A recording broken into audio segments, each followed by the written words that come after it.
Como es de costumbre, mantenga su Biblia abierta en Primera de Pedro, en la porción a la cual hemos dado lectura.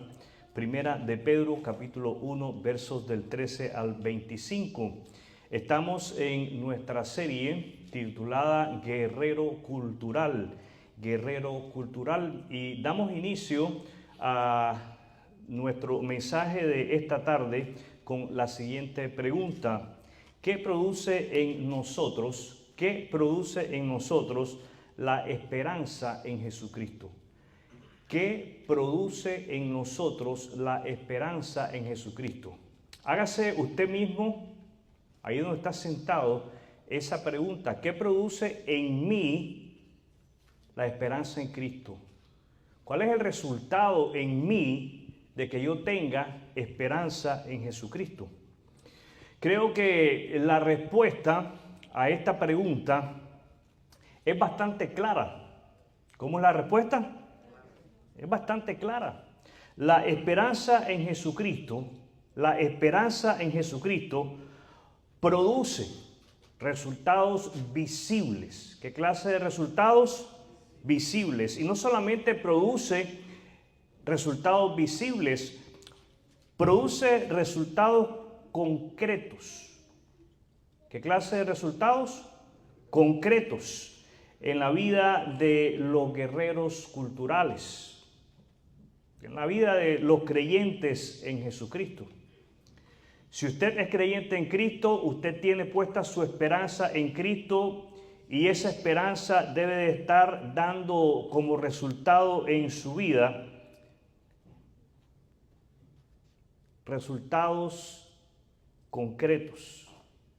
Pedro enseña que la esperanza en Cristo,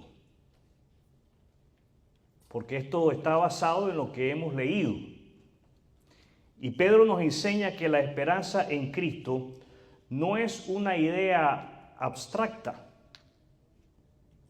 no es solamente algo escrito, no es solamente algo bonito. Pedro nos enseña que es una fuerza transformadora. Pablo nos enseña que la esperanza en Cristo es un poder transformador que genera cambios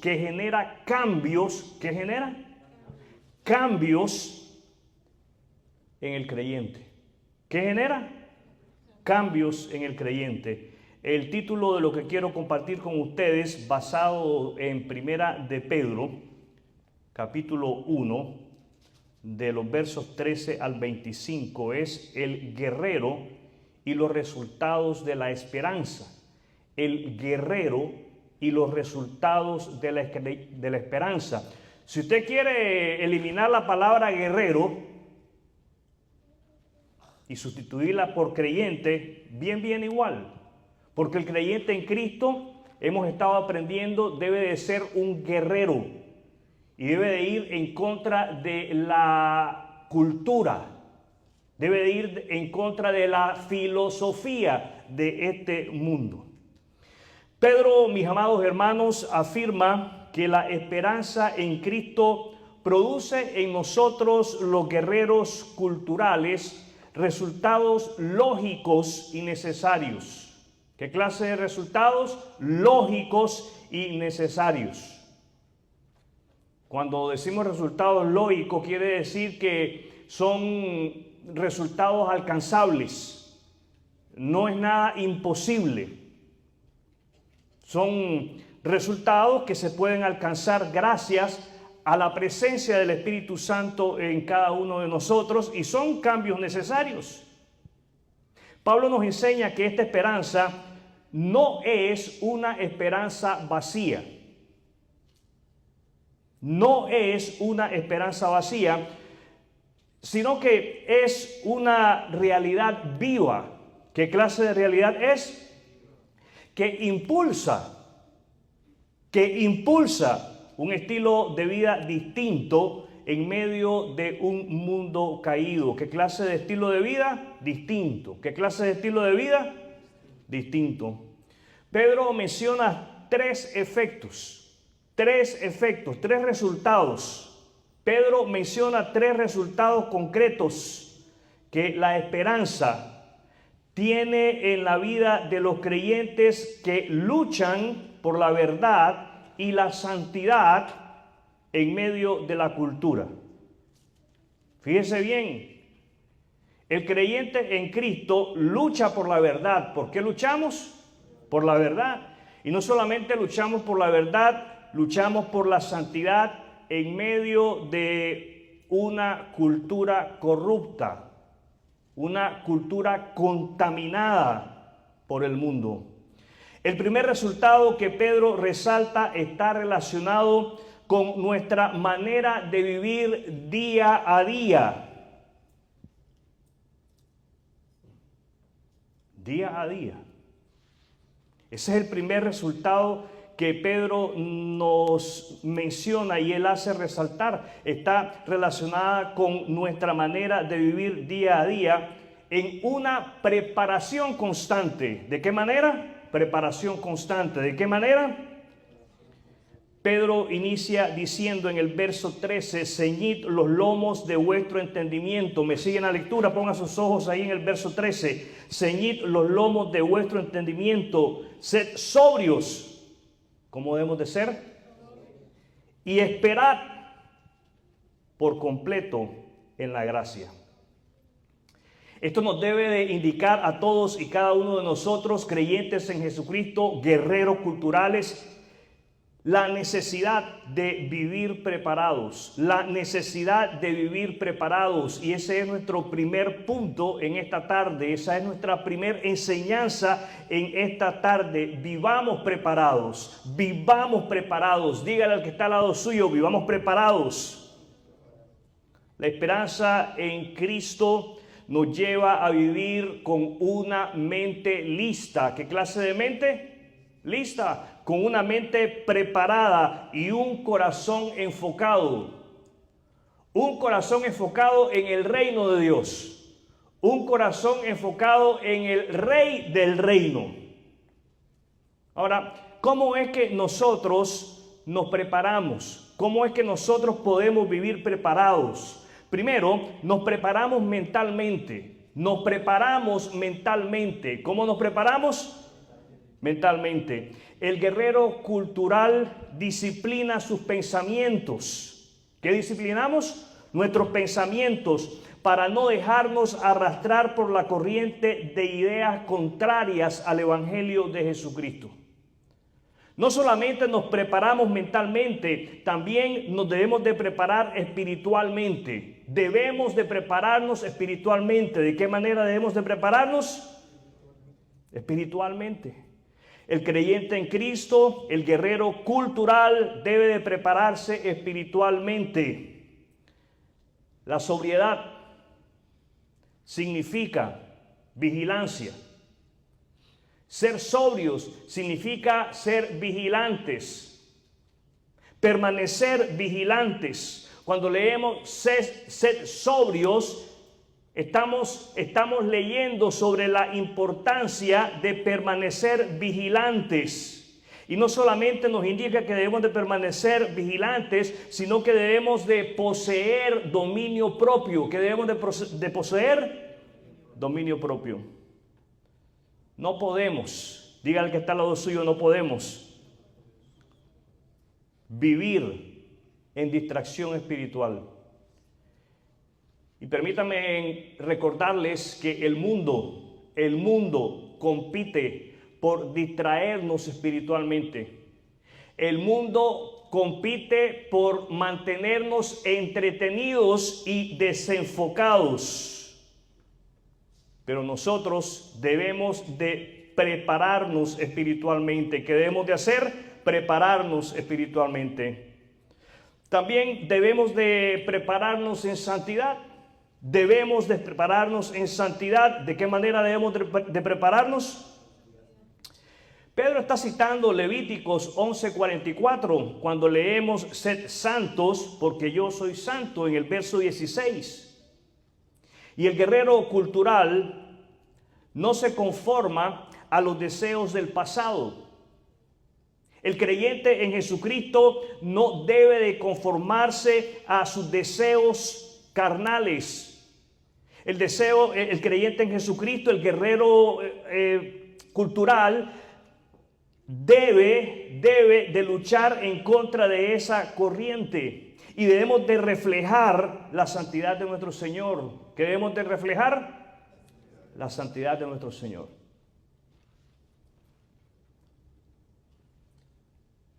¿Entiende usted lo que es ser santo? Ser santo es ser dedicado. Dios está dedicado a cumplir sus promesas. Dios está dedicado a ser fiel, a ser verdadero, a ser justo, a ser recto. Dios está dedicado a hacer el bien a sus hijos, a su creación. Dios está dedicado en proveer protección, en proveer cuidado. Dios está dedicado en proveer provisión para sus hijos, para los suyos. Y nosotros debemos de reflejar la santidad de nuestro Señor. Eso quiere decir que nosotros debemos de estar comprometidos. ¿Cómo debemos de estar? Comprometidos de la misma manera como lo está el Señor. Y debemos de comprometernos a cuidar de los nuestros. El esposo de su esposa, la esposa de su esposo, los padres de sus hijos, los hijos de sus padres. Y como familia debemos de comprometernos a cuidar de la iglesia del Señor. Como creyentes en Cristo, como guerreros culturales, debemos de estar comprometidos a cuidar de la iglesia del Señor. Ahora, la esperanza en Cristo no solamente nos prepara, sino que también nos alinea a vivir de manera coherente con nuestra relación con Dios. Pedro recuerda que Dios es nuestro Padre, pero también es juez. Eso significa que nuestra manera de vivir debe demostrar respeto. ¿Qué debe demostrar? No solamente debe demostrar respeto, debe demostrar reverencia. ¿Qué debe demostrar? Y coherencia con nuestra identidad en Cristo.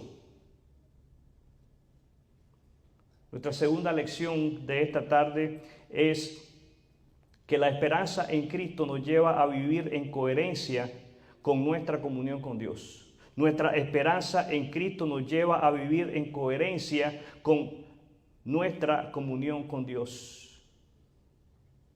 Vivimos coherentemente. Eso quiere decir que vivimos de acuerdo. El apóstol Pablo a Tito, en el capítulo 1, en el versículo 16, Tito 1:16, Pablo le escribe a Tito y le dice, hay algunos que profesan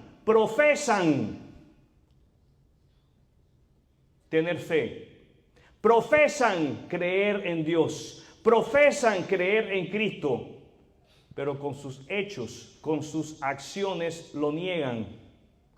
Viven opuestamente a lo que están profesando. Se congregan, oran, colaboran, apoyan.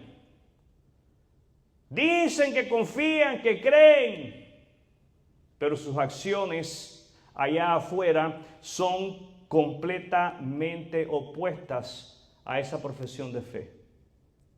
No están en coherencia con esa supuesta comunión con Dios. Entonces, ¿cómo es que vivimos en coherencia a nuestra comunión con Dios? Vivimos en temor reverente. Primero, vivimos en temor reverente. ¿Cómo vivimos? ¿Cómo vivimos? Esto no es un miedo paralizante, mis amados hermanos. No quiere decir que usted se va a esconder en la esquina de su casa. Le tengo miedo a Dios. Eso no quiere decir que usted no va a salir de la casa porque usted le tiene miedo a Dios. No. Vivir con temor reverente significa tener un respeto santo hacia Dios que gobierna nuestras decisiones. Es respetar su palabra, es honrar sus palabras, a través de nuestras acciones, a través de nuestras decisiones. No solamente vivimos con temor reverente, también vivimos conscientes de nuestra redención. Vivimos conscientes de nuestra redención. ¿De qué vivimos conscientes? ¿De qué vivimos conscientes? Vivir conscientes de nuestra redención es vivir en coherencia con nuestra comunión con Dios. Vivir conscientes de nuestra redención, la palabra redención quiere decir rescate. Cristo nos ha redimido, Cristo nos ha rescatado de nuestros pecados, nos ha rescatado de la muerte, nos ha rescatado de la condenación eterna. Cristo nos ha rescatado. ¿Le ha rescatado Cristo a usted? Y cuando vivimos conscientes de nuestra redención, estamos viviendo en coherencia a nuestra comunión con Dios. Fíjese bien lo que dice el apóstol Pedro ahí en los versículos 18 y 19. Fuimos rescatados, fuimos redimidos, no con cosas corruptibles como oro o plata, sino con la sangre preciosa de Cristo. Esto nos da dignidad. Y no solamente nos da dignidad, sino que nos da responsabilidad. ¿Qué nos da? Responsabilidad. Cuando usted y yo estamos conscientes de que hemos sido redimidos por Cristo, de que hemos sido rescatados por Cristo, se crea en cada uno de nosotros un sentido de responsabilidad. ¿Qué se crea en nosotros? Un sentido de responsabilidad.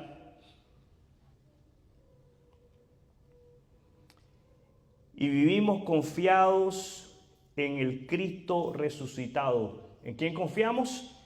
En el Cristo resucitado. Y esa confianza es una confianza continua. Es una confianza permanente, que permanece a pesar de los embates de la vida, a pesar de las dificultades, a pesar de los retos, a pesar de las presiones culturales que pretenden alejarnos de nuestro Dios. Vivimos confiados en el Cristo resucitado. ¿Cómo vivimos?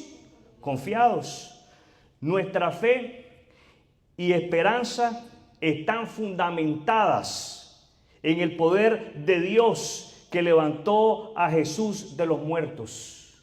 ¿En qué confiamos? En el poder de Dios que levantó a Jesús de los muertos. ¿En qué confiamos? En el poder de Dios que levantó a Jesús de los muertos. Y si la esperanza nos prepara y nos lleva a vivir en coherencia con Dios, también nos transforma, y nos transforma en la manera más profunda, en el amor hacia los demás, ¿De qué manera nos transforma la esperanza? En el amor hacia los demás. ¿En qué manera nos transforma la esperanza? Pedro enseña que el resultado natural de la esperanza en Cristo es un amor sincero, fraternal y puro. ¿Qué clase de amor? Sincero, fraternal y puro. El guerrero cultural no vive para sí mismo. ¿Está viendo? El creyente en Cristo no vive para sí mismo, sino para servir y amar a los hermanos. He estado pensando en el amor. Y saben, mis amados hermanos, que amar no es fácil. Amar es difícil. Amar a la manera de Dios. Amar como nos enseña Dios en su palabra no es fácil. Amar a la manera de Dios es duro.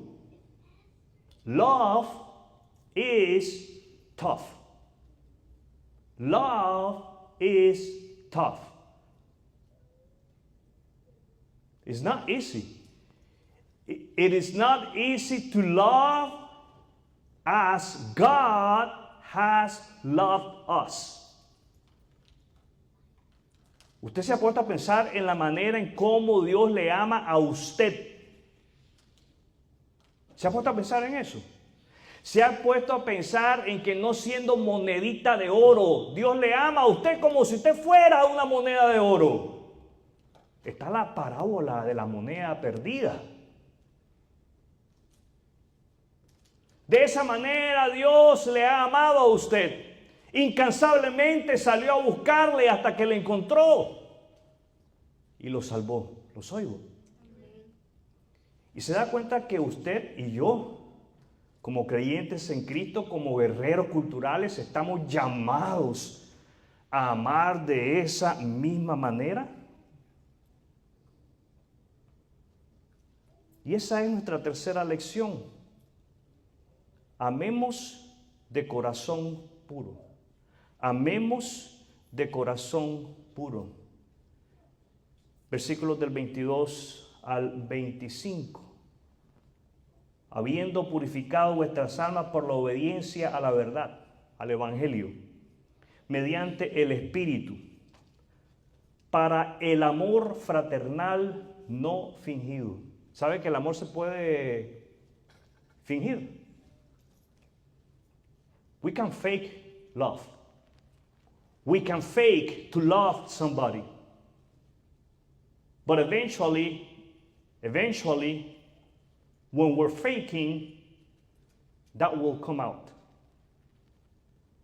Podemos fingir amar a otros, pero eventualmente saldrá a la luz. El amor será puesto a prueba.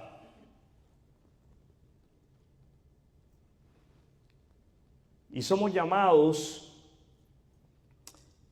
como guerreros culturales, como creyentes en Cristo, somos llamados a amar de corazón puro. ¿Qué es amar de corazón puro?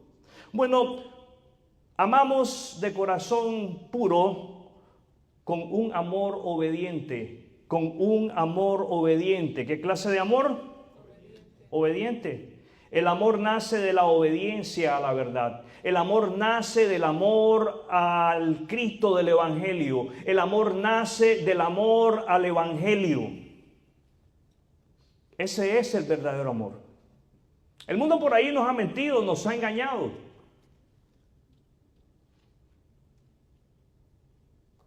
Si usted quiere descubrir el verdadero amor, la única alternativa es Cristo. La única alternativa que usted y yo tenemos es Cristo. No hay otra. Tenemos que acudir a Cristo. Tenemos que ampararnos. Tenemos que ampararnos bajo la sombra de la cruz de Cristo.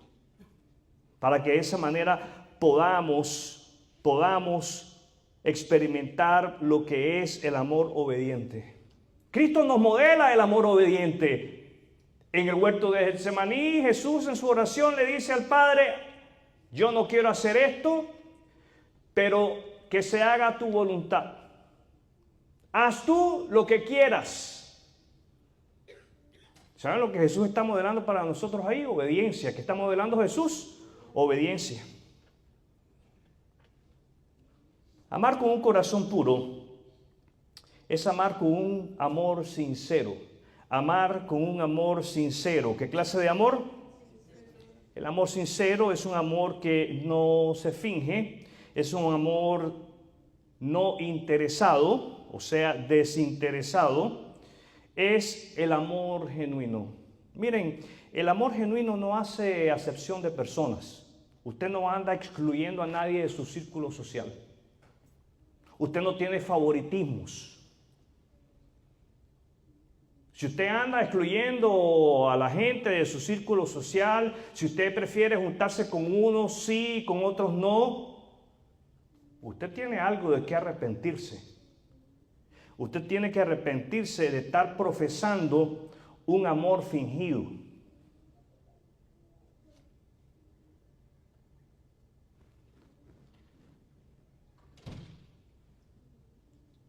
Y el creyente en Cristo, el guerrero espiritual, debe de amar de corazón puro. No solamente debemos de amar con un amor obediente, con un amor sincero, sino que debemos de amar con un amor permanente. ¿Qué clase de amor?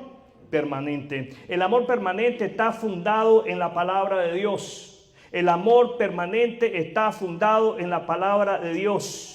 El amor permanente es el amor que permanece para siempre. Verso 23, siendo renacidos no de simiente corruptible, sino de incorruptible, por la palabra de Dios que vive y permanece para siempre. La palabra de Dios vive y permanece para siempre. Porque toda carne es como hierba, y toda la gloria del hombre, como flor de la hierba se seca y la flor se cae, mas la palabra del Señor permanece para siempre. Y esta es la palabra que por el Evangelio os ha sido anunciada. ¿Saben cuál es el problema en las relaciones matrimoniales? ¿Saben cuál es el problema en las iglesias? ¿Saben cuál es el problema allá afuera en la calle? Que no tenemos un concepto sano de lo que es el amor. Porque andamos viendo novelitas, leyendo revisticas, en lugar de recurrir a la fuente que nos muestra lo que es el amor verdadero, que nos muestra lo que es el amor que permanece. Nuestro amor tiene que estar fundado en la palabra de Dios. Nuestro concepto, la definición de amor debe de fluir de la palabra de Dios. ¿De dónde debe de fluir? De la palabra de Dios. Si usted quiere tener un concepto sólido, ¿qué clase de concepto? Sólido, lo que es el amor. Recurra a la Biblia desde Génesis hasta Apocalipsis. Y usted se va a dar cuenta de lo que es el amor que permanece. Después de ver estos tres efectos de la esperanza, hagamos un breve repaso. La esperanza en Jesucristo produce en el guerrero cultural tres resultados inseparables. ¿Qué clase de resultados? Inseparables. El primer resultado que produce la esperanza en Jesucristo es una vida preparada. Una vida preparada, una vida que está vigilante. El segundo resultado es una vida coherente con la comunión con Dios. Nuestras acciones muestran la santidad de Dios en nosotros. Y el tercer resultado es una vida marcada por el amor puro y sincero. La lección, mis amados hermanos, es clara. ¿Cómo es la lección? La esperanza en Cristo no es teórica, sino práctica. Nos reta a vivir en santidad, en coherencia a nuestra profesión de fe y en amor genuino. La esperanza en Cristo es transformadora. ¿Cómo es la esperanza en Cristo? Nos cambia en todas las áreas de la vida. Entonces, nos resta lo siguiente: evaluar nuestro caminar diario. Evaluar nuestro caminar diario. ¿Qué tenemos que evaluar? Nuestro caminar diario. Eso quiere decir que diariamente tenemos que evaluarnos en dónde estamos en relación a nuestra esperanza y nuestra manera de vivir. ¿Estás preparando tu mente y tu corazón? Esta es una pregunta que debemos de hacernos todos y cada uno de nosotros todos los días. ¿Permanecí vigilante el día de hoy? ¿Permanecí alerta el día de hoy? ¿Con mi mente puesta en el Rey del Reino? ¿Estoy viviendo en coherencia a mi fe? ¿Mis acciones manifiestan la presencia de Dios en mi vida? ¿Amas con sinceridad a tus hermanos? Varón, ¿amas con sinceridad a tu esposa? Hermana, ¿usted ama con sinceridad a su esposo? Padres, aman sinceramente a sus hijos. ¿Están enseñándole a vuestros hijos la importancia del amor sincero?